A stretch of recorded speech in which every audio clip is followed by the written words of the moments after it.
चलिए, पहला क्वेश्चन है, भारत सरकार ने विदेशों से चंदा लेने वाले किस संस्था हेतु नए नियम बनाए हैं? ऑप्शन ए है राजनीतिक पार्टियां, ऑप्शन बी है सरकारी संस्थान, ऑप्शन सी है गैर सरकारी संस्थान, ऑप्शन डी है सभी के लिए। इसका राइट आंसर है ऑप्शन सी, गैर सरकारी संस्थान। गैर सरकारी संस्थान जिसे विदेशों से चंदा प्राप्त होती है या फंड कोई भी विदेशों से लेता है तो उसके लिए एक नया कानून बनाया है। इस कानून में जो होता है उसे सभी जानकारियाँ देनी पड़ेगी, यानी वह शिक्षा या उसका जो है सामाजिक परिवेश या सामाजिक जो होता है इसकी भागीदारी, स्वास्थ्य या लोगों के पुनर्वास या संस्कृति व सांस्कृतिक धरोहर के संरक्षण के लिए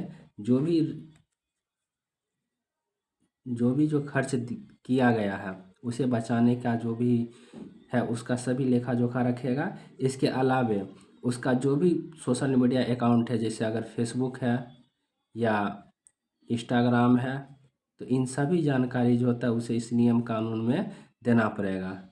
इंस्टाग्राम हुआ, ये सभी उनकी सोशल मीडिया अकाउंट की जानकारी उसे अब अपलोड करनी पड़ेगी। उनका जो वेबसाइट है उसे दिखाना पड़ेगा।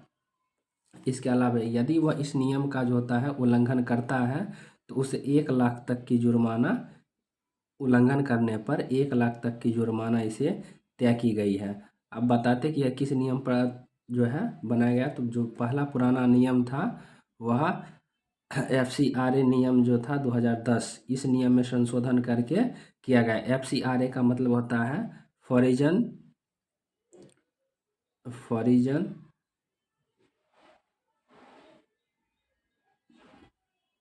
Contribution regulatory act, foreign contribution regulating act. इस नियम में जो होता है यह संशोधन करके यह नया नियम बनाया है ताकि इसमें जो भी गैर सरकारी संस्थान है उसके संचालन में पारदर्शिता आए। अगला क्वेश्चन है,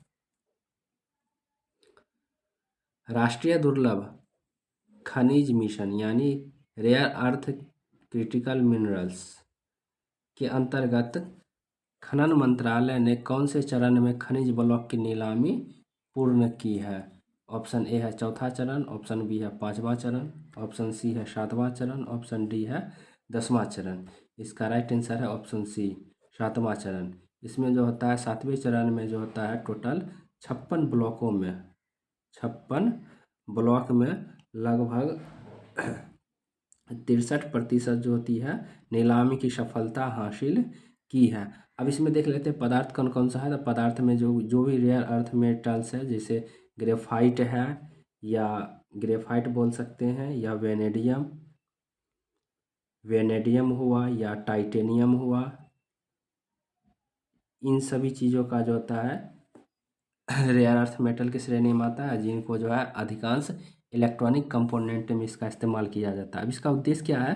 तो उद्देश्य घरेलू उपलब्धता को बढ़ावा देना और जो आयात होती है विदेशों से उसकी आयात की उस पर जो होता है निर्भरता कम करना। हम जानते हैं कि रेयर अर्थ मेटल में जो होता है सबसे अग्रणी देश चीन आती है, जिसे जो होता है पूरे विश्व का जो लगभग 70 से 75% तक जो होता है रेयर अर्थ मेटल पर कंट्रोल करना है। इस नियम के अनुसार जो होता है यह विदेशों में जो होता है भारत का कोई भी कंपनी विदेशों में भी जो होता है लैंड एक्वायर करके, यानी ज़मीन जो होता है हासिल करके नीलामी के द्वारा वहाँ से रेयर अर्थ मेटल वहाँ से निकाल सकता है इस नियम के अंतर्गत। अब अगला आता है क्वेश्चन, राष्ट्रपति द्रौपदी मुर्मू ने कहाँ पर आयोजित दूसरे नागरिक अलंकार समारोह में पद्म पुरस्कार प्रदान किए हैं? ऑप्शन ए है लाल किला, ऑप्शन बी है संसद भवन, ऑप्शन सी है राष्ट्रपति भवन, ऑप्शन डी है इंडिया गेट। इसका राइट आंसर है ऑप्शन सी, राष्ट्रपति भवन के गणतंत्र मंडप में जो होता है पद्म पुरस्कार 2026, पद्म पुरस्कार, इसको हम सही से अगर लिखते हैं, पद्म पुरस्कार 2026 वितरण किया गया। 2026 में कुल 131 व्यक्ति को, कुल 131 व्यक्तियों को जो है पद्म पुरस्कार दिया गया है, जिसमें से 5 व्यक्ति को पद्म विभूषण, 5 व्यक्ति को पद्म विभूषण पुरस्कार, 13 व्यक्तियों को जो है 13 व्यक्तियों को पद्म भूषण पुरस्कार और 113 व्यक्तियों को पद्मश्री पुरस्कार, पद्मश्री पुरस्कार प्रदान किया गया है। इसमें से जो होता है लगभग 6 NRI या विदेशी जो होता है, विदेशी व्यक्तियों को पद्म पुरस्कार प्रदान किया गया है। इसमें से बिहार के 3 व्यक्तियों को पद्म पुरस्कार दिया गया। वे तीनों व्यक्ति हैं भरत सिंह भारती, दूसरे व्यक्ति हैं गोपाल जी त्रिवेदी और तीसरे व्यक्ति हैं विश्वबंधु।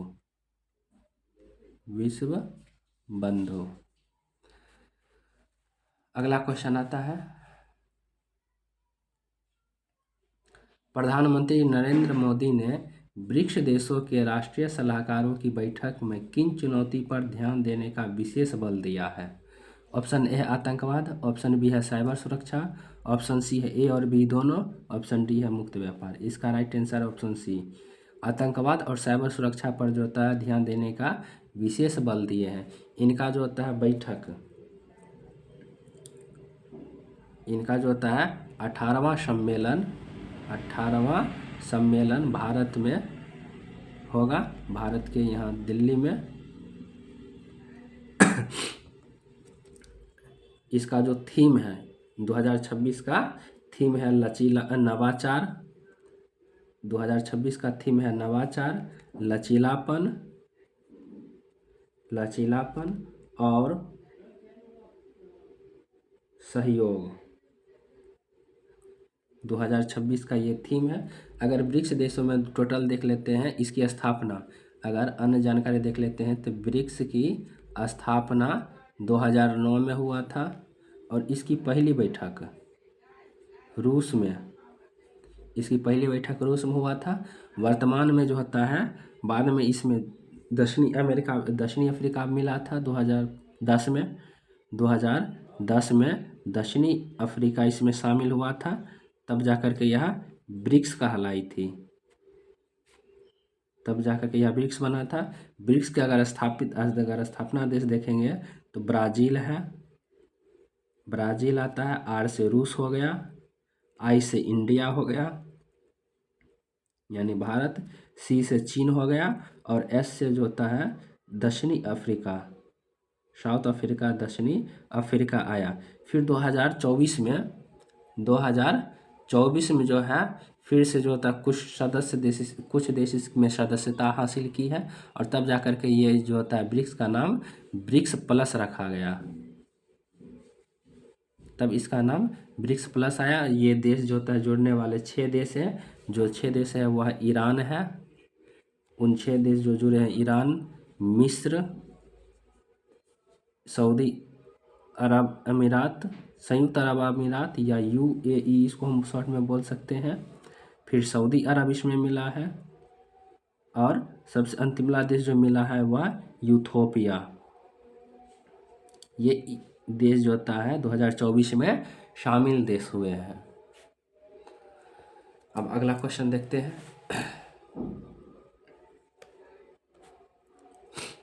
अगला क्वेश्चन है कि भारत का पहला डिजिटली कृषि निदेशालय किस राज्य में गठित हुआ?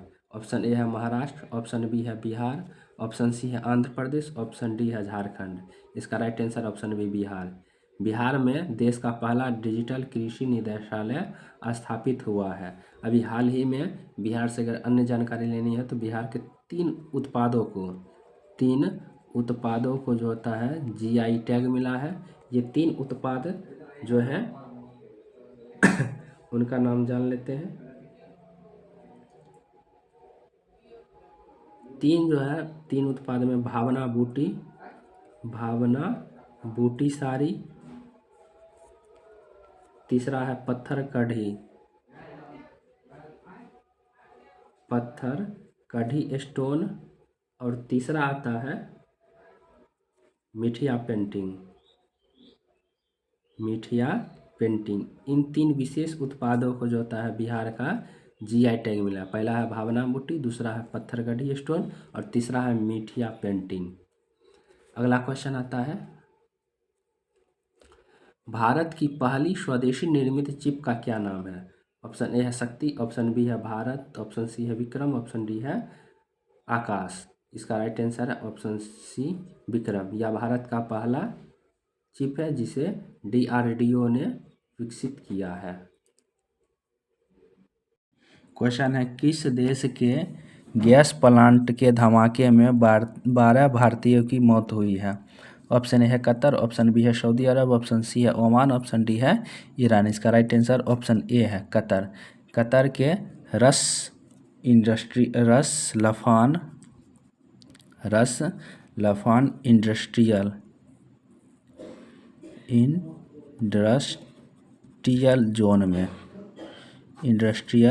जोन में यह धमाका हुआ है। यह गैस पाइपलाइन यानी गैस के क्षेत्र में हुआ है।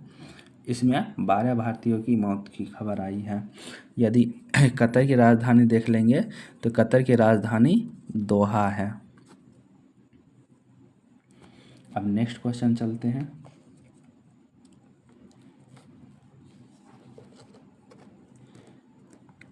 नेक्स्ट क्वेश्चन है, शेखा झील पक्षी अभ्यारण्य जिसे भारत का 99वां रामसर स्थल के रूप में नामित किया है, कहाँ स्थित? ऑप्शन है मथुरा, ऑप्शन बी है अलीगढ़, ऑप्शन सी है पटना, ऑप्शन डी है जयपुर। इसका राइट आंसर है ऑप्शन बी अलीगढ़। 99वां रामसर साइट यह अलीगढ़ में स्थित है। भारत में अब कुल 100 रामसर साइट हैं। भारत में कुल अब तक 100 रामसर साइट है, जिसमें 100वां रामसर साइट सुरहा ताल बना है। यह बलिया जिला उत्तर प्रदेश में स्थित है। सबसे अधिक जो होता है रामसर साइट, सबसे अधिक रामसर साइट जो होता है राज्य, सबसे अधिक रामसर साइट रामसर साइट राज्य यह तमिलनाडु आता है।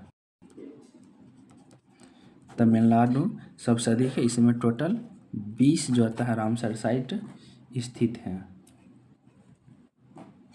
अगला क्वेश्चन देखते हैं।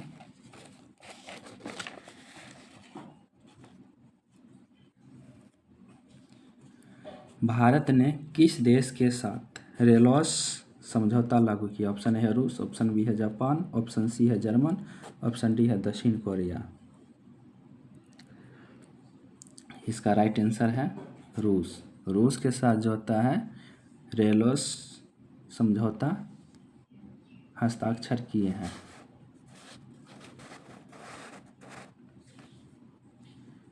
अगला क्वेश्चन है, चर्चा में रही R-37M मिसाइल किस देश ने विकसित किया? ऑप्शन ए है America, option B Israel, option C France, option D रूस। राइट आंसर इसका रूस है। रूस ने R-37M मिसाइल जो है विकसित की है। इसकी विशेषता अगर देखेंगे, इस मिसाइल की विशेषता देखेंगे तो यह हाइपरसोनिक मिसाइल है। हाइपरसोनिक मिसाइल, इसकी गति जो होती है 8 मैक है। इसकी गति 8 मैक है। ये हवा से हवा में मार करने में सक्षम है। ये हवा से हवा में मार करने में सक्षम है। अगर इसकी रेंज की बात करेंगे तो इस मिसाइल की रेंज 300 से 400 किलोमीटर तक इसकी अधिकतम रेंज है। अगर हम मिसाइल की बात कर लेते हैं, कोई भी मिसाइल तो 3 श्रेणी में आती है। कोई भी मिसाइल जो होती है वह 3 श्रेणी की आती है। पहला आता है सबसोनिक। इसकी गति हवा की गति से कम। एक आता है सुपरसोनिक। दूसरी जो कैटेगरी होती है वह सुपरसोनिक होती है, यह हवा की गति से अधिक होती है। इसकी गति जो होती है 1 मैक से 5 मैक तक होती है। इसकी गति 1 मैक से 5 मैक तक होती है। और तीसरा होता है हाइपरसोनिक। इसकी गति जो होती है 5 मैक से अधिक जो होती है इसकी गति होती है। चलिए अगला क्वेश्चन देखते हैं। किस देश ने धूम्रपान मुक्त पीढ़ी के लिए कानून पारित किया? ऑप्शन है फ्रांस, ऑप्शन बी है Canada, option C England, option D Japan. इसका राइट आंसर है ऑप्शन सी इंग्लैंड। अगला क्वेश्चन है अंतर्राष्ट्रीय ओलंपिक दिवस कब मनाया जाता है? ऑप्शन है 21 जून, ऑप्शन बी है 20 जून, ऑप्शन सी है 23 जून, ऑप्शन डी है 8 जून। इसका राइट आंसर है ऑप्शन सी 23 जून। 23 जून को प्रतिवर्ष अंतर्राष्ट्रीय ओलंपिक दिवस मनाया जाता है। 21 जून को जो होता है अंतर्राष्ट्रीय योग दिवस मनाया जाता है। अंतर्राष्ट्रीय योग दिवस 21 जून को अंतर्राष्ट्रीय योग दिवस मनाया जाता है। और इस बार का था कि वृद्धा अवस्था के लिए योग। 2026 का अगर हम थीम की बात करेंगे, 2026 का थीम था वृद्धा अवस्था के लिए योग। यदि हम 20 जून की बात करेंगे तो यह होता है अंतर्राष्ट्रीय शरणार्थी दिवस। अंतर्राष्ट्रीय शरणार्थी दिवस। 21 जून अंतर्राष्ट्रीय वृद्धावस्था दिवस, 20 जून अंतर्राष्ट्रीय शरणार्थी दिवस, 23 जून को अंतर्राष्ट्रीय ओलंपिक दिवस मनाया जाता है।